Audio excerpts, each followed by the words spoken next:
Here we go. Yep. Music, music, music. Holy cow, Paul. 50 episodes? I did not think we'd make it to 50. I'm not going to lie. I thought you'd break your leg and I'd have to put you down before we got to 50. That's outstanding, buddy. Nice job. Way to hang in there. Oh, thanks, man. The only thing the number 50 rings in my mind is that was the marks that I got from pretty much like age 15 on. So I'm used to seeing every number start with five. So this one has a special place in my heart. And it's a big episode. It's a landmark episode for us. So that calls for a huge guest. And today we have none bigger than Julie Stewart-Binks joins us. Julie, finally, welcome to Inside the Truck. Apologies, it only took us 50 episodes to get you on. Hey, I'm honored. First and foremost, congratulations on 50 episodes. That is a huge accomplishment, and I'm honored to be your guest for 50. And Paul or Chopper, I'm not sure how people know you on this podcast, but Paul, we'll go Paul, is that 50 is a passing grade. So, Exactly. yeah, That's what I think, I no, think. it is. You can call me Chopper, and Okay. B, because that's way more comfortable. I don't think you've ever called me I've Paul. no, yeah. And second of all, that's the conversation I had with my parents at the dinner table every single night when I would get report cards. Hey, it's a passing grade. There's no world in which 50 is a passing grade. 80 is the passing grade. No, no, no, What school no, did you two no, go? Oh, reform school. Did no. you both go to reform school?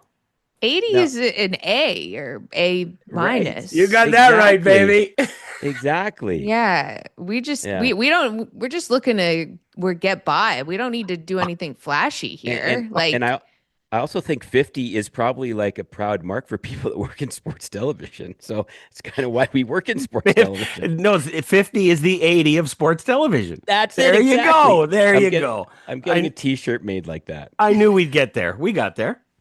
We did. All right, so Julie, the first part of the show always is we talk about notable athletes in the big four sports to wear the number of the episode. So it's 50 today. So and we always start with hockey because we're kind of a bit of a hockey podcast. But and it's as always, it's ladies first. thank you. Okay, so I was looking like behind me to see if there's someone else who was more reformed and refined than me. But okay, so what we were just talking about it, I think like I mean so many goalies wear 50, right? And obviously Corey Crawford is one of them. Of course, from the Chicago Blackhawks.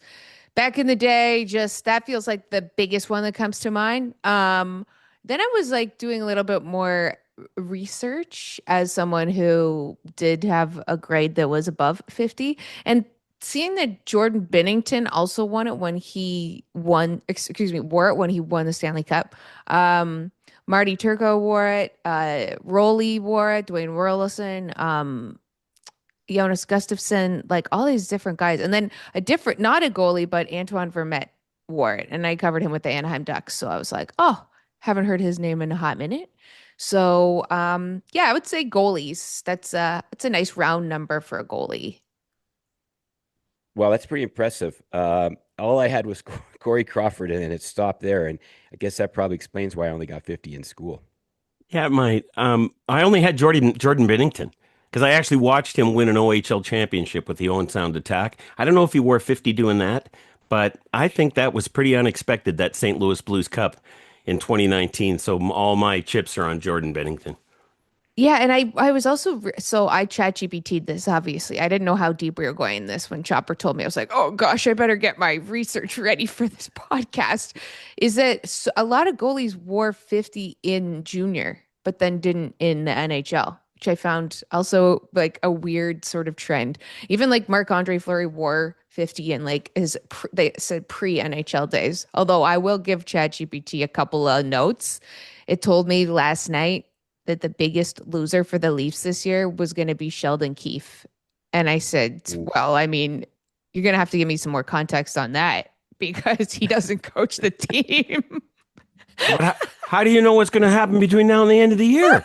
Oh, Maybe they know stuff you don't know. It's Chat GPT. Like, right. Biggest loser, maybe. Sheldon Keefe. It's like, well, wait, Or maybe what? he's going to appear on the show, The Biggest Loser. Yeah, Maybe it's a remake of that. You don't know. You I don't don't know. know. you're right. Oh, You don't know. You don't no. know. What league are we going to now? We're going MLB. Okay. And we'll take a rotation here. Steve, you can go first. Well, there's a bunch of them. You're going to expect me to say Jose Bautista. I'm not saying Jose Bautista. Yeah, no, yeah, I didn't no. get the memo that everyone here is wearing Blue Jays gear, That's okay. You and probably I'm shouldn't have actually done it. going to the game, so You probably should have worn I Blue will be Jays wearing gear. it in Okay, a hot don't minute. please don't make that mistake again. I have Dave Concepcion. Now, I don't know if he wore 50 his whole time in Cincinnati, but No, I he was like 13 with the big red machine. He was 13. but I think he wore 50 at some point, although I could be blowing it again like I have in the past. Mookie Betts, Sid Fernandez, and Yep. the guy that I remember most is J.R. Richard. And Oh yeah, yeah. you remember J.R. Richard? Yeah, he had a stroke that He had a stroke caused yeah. right on the mound. He was right on the Yeah. mound, and he pitched again. I don't think he pitched again in the major leagues, No. but he'd have He did been try a comeback, but yeah, he didn't quite get yeah. there. Oh, dude, he was dominant, wasn't he? I Yeah. would not have wanted to face him at all. No. So I had again, I only went to the 50% level investment in this, and I went with Mookie Betts, three times won the World Series three times, four-time, six-time Gold Glover. I think he won like seven Silver Sluggers, and he was the AL MVP. So Mookie Betts gets my vote. Julie, you're up. Yeah, honestly, Mookie Betts is who I had as well, but I do like the Jose Bautista shout out there too, because I feel like on the today of all days, and I know that whenever this comes out, we'll have to see if any of this ages well at all, but we'll give a shout out to the old Toronto Blue Jays there.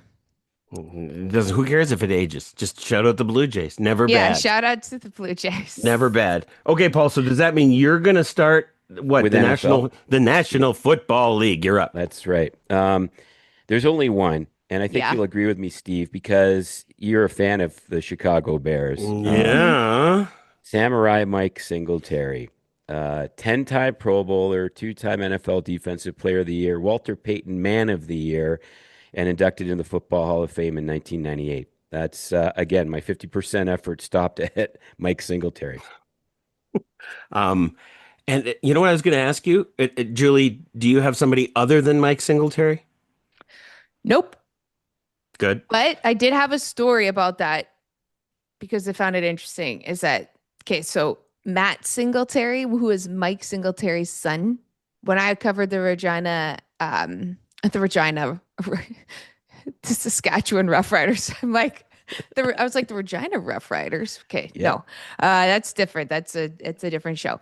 They Matt Singletary came and he was signed, and I just remember so vividly when we all interviewed him, he was like looking at the field, like, wow, this field is so big. He'd never even seen a CFL field before, and we're like, oh God, this guy's never even played here.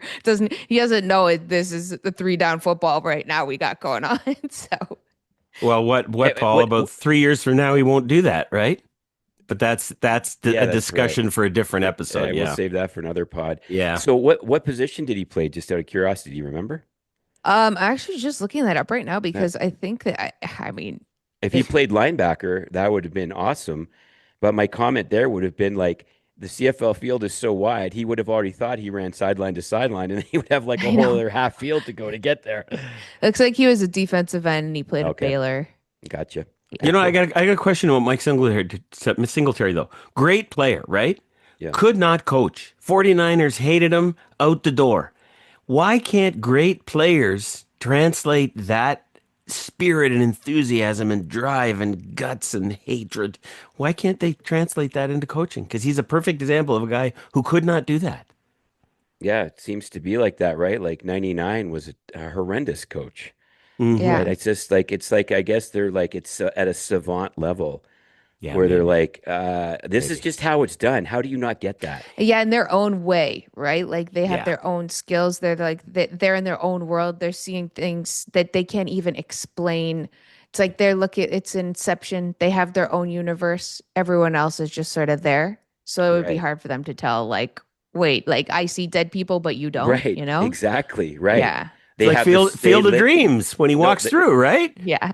they Yeah. literally have the sixth sense and they can't Hmm. get that out of their noggin into a lesser noggin. Although guaranteed. there are still like the Travis Greens and the Adam Foots, and there's guys that are coaching that played, but Hmm. they're just not, they weren't the best players Right, Ooh, Adam exactly. or Foot's even the not gonna. best coaches. A footy's not gonna want to hear that. Okay, what do we got Okay, for the NBA? we, yeah, we're going to the association now. And I had to pick this. I mean, this my candidate is a legit candidate in this category, but I had to pick it because he has a a tiny role in my favorite all-time sports TV broadcast on YouTube called Baboon Control Room. Number 50, Ralph Sampson. If you don't know what I'm Mhm. talking about, just Google Baboon Control Room on YouTube. You'll figure it out. But Ralph Sampson, Hall of Famer, NBA Rookie of the Year, NBA All Rookie Team, four-time NBA All Star, Naismith College Player of the Year. I don't know. Again, my 50% effort stopped at Ralph Sampson. There's no chance Julie has Ralph Sampson.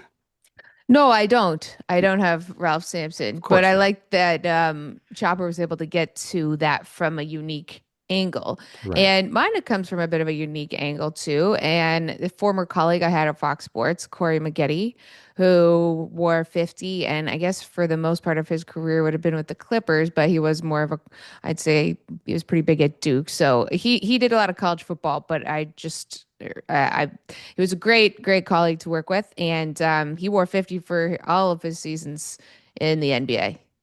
See, I guess I'm going back a little bit, but n nobody said Daryl Dawkins, Chocolate No, Thunder, first guy to no. ever rip a rim right out of the backboard in the association. What about Steve Mix for the 76ers? Who? That's before your time. Yeah, exactly. What about Easy Ed McCauley? Hey?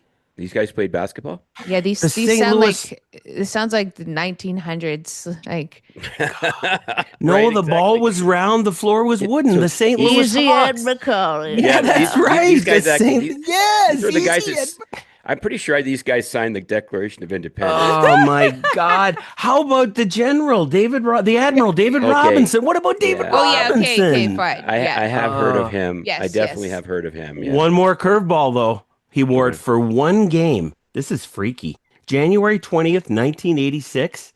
Kareem Abdul-Jabbar did not wear number 33.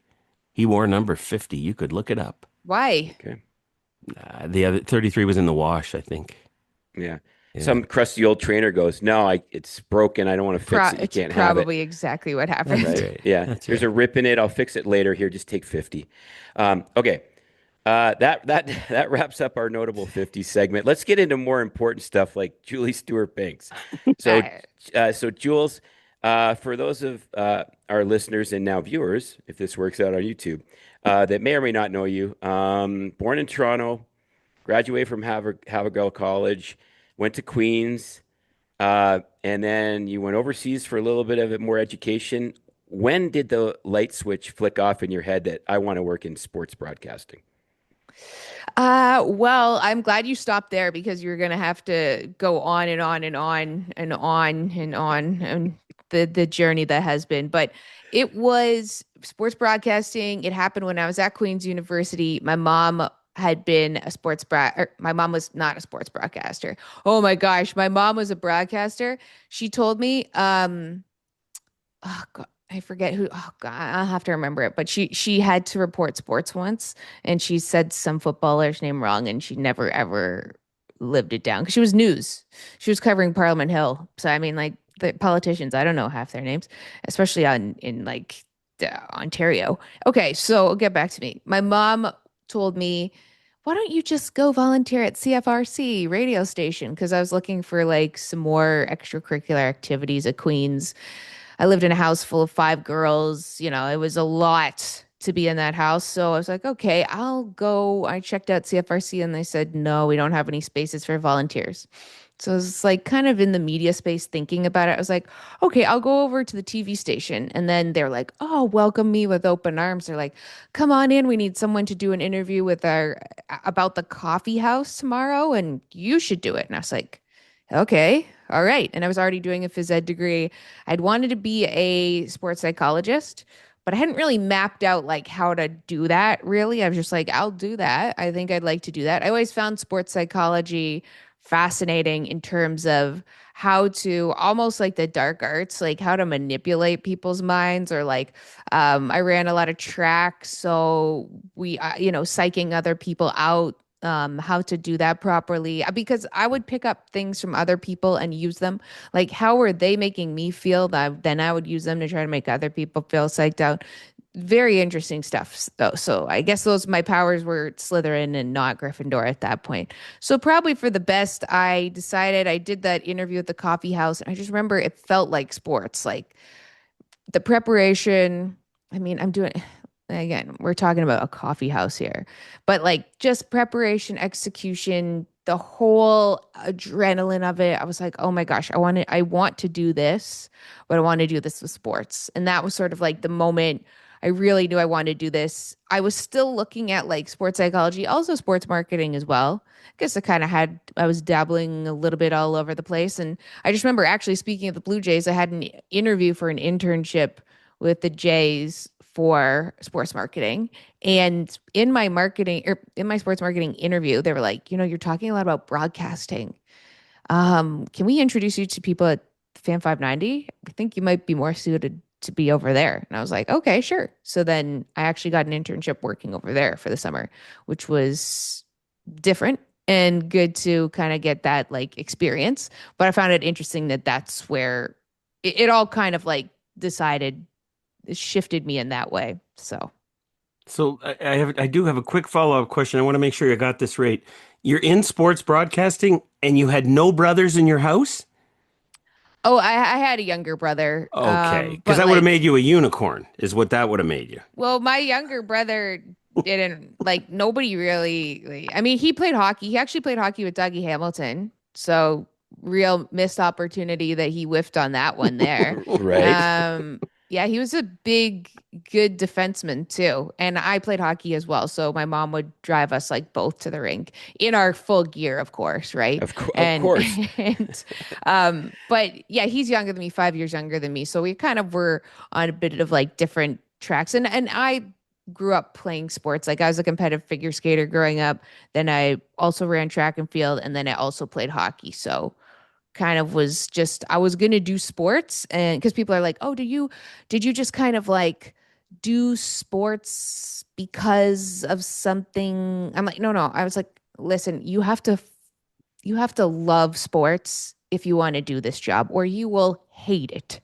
Like, Hmm. because some people are like, oh, do you even like sports? Like, do you like them? I'm like, yes, I have to love them. I have to be obsessed with them, right? We all know that, or else like this job would be unbearable, and you wouldn't be able to do it because you No, it's wouldn't got know to what's be going on. it's got to be in your DNA, right? You can't Hmm. fake this, right? You can't fake it. And we've seen people on TV that is sports is not their life, and they try to fake it, and it ends terribly.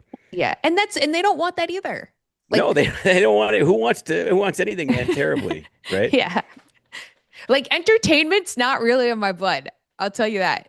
Yeah. I did a casting call thingy at E Entertainment, and I Hmm. had to talk about like John Mayer and like one of the Kardashians dating, and I was like, I don't even have an opinion on this. I don't know how to formulate an opinion on this, but I did because It's when what you you it's what you yeah, do. under the bright lights you figure it out, and I remember being like, yeah, this is 100% definitely not for me.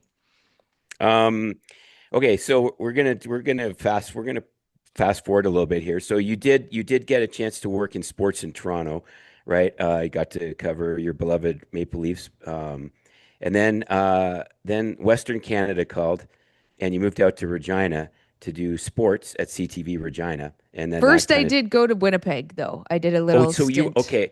Okay, I wasn't sure if it was Winnipeg. Okay, so that's not really Western Canada. Apologies to everybody in Toba, but okay, so you went Winnipeg, and so then you continued your trek west, right? Yeah. And how many years were you in Regina, and what was that experience like? I was in Regina for 2 years, which is, as what TSN's Dave Naylor says, the right amount of time. You have to be in Regina for 2 years and no Hmm. longer. And Right. that's respect to everyone in Regina, but that's like for Hmm. people coming Yep. from outside and in, or else you're there forever. Hmm. And so I remember when the 2 years was coming up. No, I always look back and I remember Rick Chisholm, who was an executive at CTV, told me, he's like, you're gonna look back on your time in Regina and just like romanticize it because you're gonna have learned so much and it's gonna have had such an impact on your life. And I was like, no, it's not, bah, bah, bah, all this kind of stuff. And then I just remember thinking like those times where I would be driving to Weyburn, Saskatchewan, like in the like really early in the morning. It's freezing out. I got my Tim Hortons. I got my camera in the car and I'm going to go shoot like junior curling or something. And I think back to those days now and I'm like, wow, that was such an interesting, like majestic time of like to learn how to Hmm. do this life and this career, to have these unique experiences with like small towns, coming from a bigger town that I grew up in, having done my master's in an even bigger town in London, and then going to go be a part of these smaller towns and communities and really getting to tell the stories and be a part of it was and be very hands-on. As you guys know, it's like it's all on you, and that's can be very good and very bad, and you learn the hard way a lot of the time, but that's Hmm. great because you learn. So I always respect everyone who kind of pays their dues in a way. I don't want to be too old school in that regard, but I do have a certain level of respect for people who have gone all over the place to do the job. Okay, Paul, so I'm going to jump ahead because I know we're going to run out of time at some point, and it says on this list that you gave me, celebrity stories, Piers Morgan, David Beckham, Jerry Seinfeld, friendship with Matthew Perry. We never get enough stories on this podcast, so now Julie can tell whatever story she wants that involves those people or doesn't. You guys get to pick which one of those people because I'm not going to. Which one's the best one? What's the best story? The best story is Matthew Perry You're up. because I dated him. Okay, that Okay. that Yeah. does Yep. beg a Okay. follow-up question. But Yeah. it has We would like the five W's on that if possible, But please. it's a unique situation because I mean, I kind of, spoiled it a little bit. But what I was hosting LA Kings games, and I had a friend who worked for AEG, and I used to host the games outside of what was then the Staples Center. And I remember he would told me like, "Hey, my friend really wants to meet you after the game, and let's go for drinks at like the Ritz Carlton." Da da da da. And I was like, oh, I really don't want to do that. And then I remember thinking like, I've got to go tell that guy like I don't want to go do that. And then it was too late, and I had just finished the post game show, and I'm coming off set, and he's like, "Hey, great to see you. Okay, awesome." My friend's waiting inside, and I was like, "Oh God, this is the last thing. I just want to go home right now." And then his friend was Matthew Perry, and I'm And like, you knew who that was totally. "Well, yeah, I mean, obviously." yeah. I Unless you were in a Oh, I unless you were don't in a know. coma I for, don't know. unless you were in a coma You for. called them the Regina Rough Riders. I I don't know. know. I don't know. Yeah, it's Ugh, I when I walked in Steve. to back into wherever, I forget where we were. It was like we went back into Staples because but I saw him and I was like, okay, like you could have given me a heads up Right. that like the friend was Matthew, friggin' Perry, Right. like one of the most famous, recognizable people in the world, and that's the person. I was like, luckily I had done my hair and makeup because I'd been on TV, or else I'd have been like, God, like, a little heads up here. So then we ended up going like underneath the Staples Center and the Nokia Center and all these places to then, the secret special way, I guess, that someone like Matthew Perry would. We went upstairs and that guy essentially chaperoned like a first date that we had with each other. Wow. And the funny thing is like talking with Matthew, he's obviously, you know, rest in peace, of course. Mm. He was from Canada and he was from Ottawa, like originally. And my grandpa was his mom's divorce lawyer. Wow. So my grandpa, who was alive at the time when I had dated Matthew, he was like, I remember him being a baby in my office. And I was like, Aw. what are the chances of this? Right? So yeah, I dated him for a bit, and it was, as one expected, just an absolute chaotic ride. And I read his book before he passed away, and I messaged him. I didn't know him anymore. Like I put this all out on social media when he died. Just he was someone I used to know, but I remember reading his book, and I was like, oh God, like I knew him during like not a good time. Like Hmm. I was the last person he should have been hanging out with during that time of his life. So, but he was exactly what you would think of. He was Chandler. So he was hilarious and fun, funny, big hockey fan, just massive hockey fan. Went to the Winter Classic. It was great. Got him to wear like Leaf stuff. So it was a win. That's awesome. Yeah. Okay. So we won't put you on the spot with any more celebrity stories because we would need This probably would be about an four. entertainment show then now. It would be. But Steve's point is correct. Our listeners always want more stories. So I happen to know a really good story that involves an NHL and TNT assignment with you covering the Toronto Maple Leafs and the Tampa Bay Lightning with when COVID part two spiked. So could you tell our listeners about that? Like what part? Well, I Just mean, how you started covering the oh, series okay, in okay. Tampa, Just and then like you what went up to happened? Toronto, and then all of a Okay. sudden Yeah. something happened, and then you Okay, were something trapped somewhere, happened. and yeah, Oh you yeah, remember. okay. So very quickly, I got given this dream assignment. I grew up in Toronto. I remember I was told you're going to be covering Toronto and Tampa in the first round for TNT, and I was like, oh my gosh. First of all, do you guys know I'm from Toronto? Because I want you to know that. And actually, they said that's very good because you understand what that Toronto fan base is and everything around it and can help us with our viewers, of course, in the States. I was like, good, great, grand. Also loved Tampa because I had known John Cooper for many, many years. And I had really enjoyed working with Tampa over the years, just in general. Got to cover games 3 and 4 because ESPN had games 1 and 2. And I remember after game we flew to Toronto for game 5. We didn't have it. And I remember being like, I don't feel so good right now. And I went to go to Shoppers Drug Mart in Canada to get some Chloraseptic because my throat hurt. And I just remember that Uh-oh. night, I was like, or that day, I'm like, I don't really feel, I feel like maybe I should just watch the game from my hotel room. I just don't really feel like watching it from the rink. And that's when I knew. I'm like, Julie, it's a Leafs playoff game. It's a playoff game. You don't want to go to the rink to watch it, even though you're not working it. You gotta be sick. And then I just remember my boyfriend at the time was like, start the clock now. And I just took my test like in my hotel room Hmm. for TNT. And they were like, okay, just let us know when you get your little like thing back after 15, 10 minutes, whatever. And I just showed them. It was like bright red. It was just like burning red that Right. I had such bad COVID right then. And they're like, okay. And then I just remember I was staying at the Royal York, which like, it ain't the cheapest hotel in the world. Uh, and I just know I was in there for 11 days because of okay, so I could hear Scotiabank Arena, and I knew when goals were scored. Like it was literal hell to be inside that like quarantine for games 5 and games 7. Like being in quarantine for game 7 was maybe actually like it was hell because I could tell it was 2-1 Tampa. And I'm thinking, I'm just waiting to hear that goal horn before I see it go off on TV. First of all, I should have been on that game. Secondly, so I was already a little depressed. Secondly, I don't hear the goal going because then now I become a fan. Right. I wasn't a fan before, which was great. Right. I don't want to be a Leafs fan. I would like to just work the game instead. I don't want to care. And then I just remember I didn't hear it go and it was a 2-1 loss at that point. But I Mhm. did I certainly got my money's worth of being in that hotel room and ordering room service every single meal.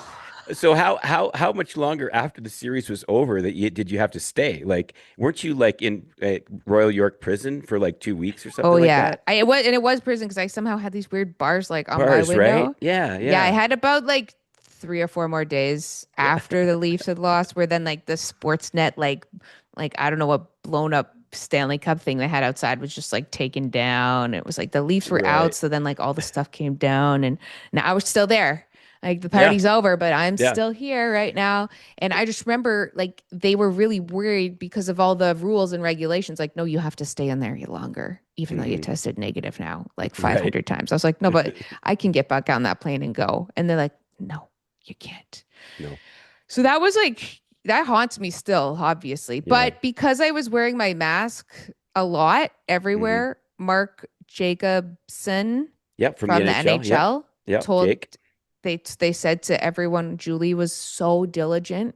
Hmm. She was the best at avoiding COVID that we don't have to like test everyone and take everyone aside and nobody else who was around me got it, which is kind of gives me like, well, who gave it to me then, you know? Right. Exactly. Right. Exactly. I'm looking at all of them Probably like some random door handle at Tim Hortons is or probably you're where you got probably it one of from. the players because Right. I'll tell Or you it that. could be. Yeah, Yeah. was Yeah. probably one of them. Yeah. Okay. So we are running out of time. So I'm going to let you pick here. You get to pick. Um, I know the Olympics is near and dear to your heart. And I know also that you're madly passionate about golf now, recently taking up the game, right? So give us your best. You get to pick golf or Olympic story. I mean, like, I have so many Olympic stories, so I won't Okay. You go know what? Okay. You know what? So hold on. We're going to have you back and we'll do a JSB Olympic Olympics episode. Okay. because So why I'm don't going to you? be doing Yeah. the Olympics, Yes, that's right. Caesar, Go ahead. Go ahead. in Milan. Plug away. Plug I away. mean, like, it's not officially announced yet, but that's Oh, okay sorry. because we can officially now. We can, yeah, I'm gonna be. I already talked about it on my podcast, so it's fine. I'm gonna Okay. be working the Olympics for CBC again, which will be great. And I'll be in Milan this time. Last time I was in Toronto, and everyone thought I was in Paris. So then Hmm. everyone kept asking me afterwards how Paris was, and I was like, Right. I Yeah. think it looked pretty good. Yeah. Well, how come you didn't bring But me anything from Paris? yeah, but Yeah. Sochi is one we can talk about sometime because I was with Okay. Jay and Dan and we were Yes. all outside, like we weren't Hmm. rights holders. So we got to see some stuff that Okay. yeah. Okay. So JSB part two will be we're gonna go heavy Olympics, but give us your best golf because I know I've played golf since I was like 5 years old. I've never been to Augusta. You have. I've never been to Yeah. one of those indoor golf league events. You have. I've never, other than caddy, I've never played in a celebrity pro am. You have. So give us your best golf story. I mean, I think like being at Augusta for the Masters during the eclipse was one of the more unique things I've ever experienced. You know, seeing like Scotty Scheffler with his eclipse glasses on, looking up. Like having eclipse glasses, by the way, too, are unique, and I should probably put those up on eBay or something like that for the Masters. But I've been playing golf since I was a kid. I've just only been playing it better because my dad told me, Jules, you've really got to get a coach and go to a municipal course. And if you're going to actually do this. So yes, I do get to play. You know, they like to obviously expand the field to have more women in there. And I somehow am involved in those experiences. So yeah, I've gotten to play with a lot of different celebs and hockey players and all different people, and it's been, I, I, I mean, Johnny Drama and I get along quite well playing golf because we both hate cicadas, which were really big in Ooh. Chicago last year during our Oh golf yeah. tournament. Okay. Yeah. So that was the worst golf story I've ever had.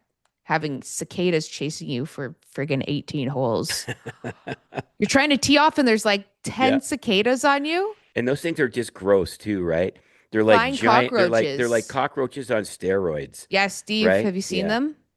I Y- have. I'm. What do you think it's going to do to you? Like it's not going to eat you? It, Oh, but do you it can think you can bite. concentrate on and What they go zzz you? in your Yeah. ear.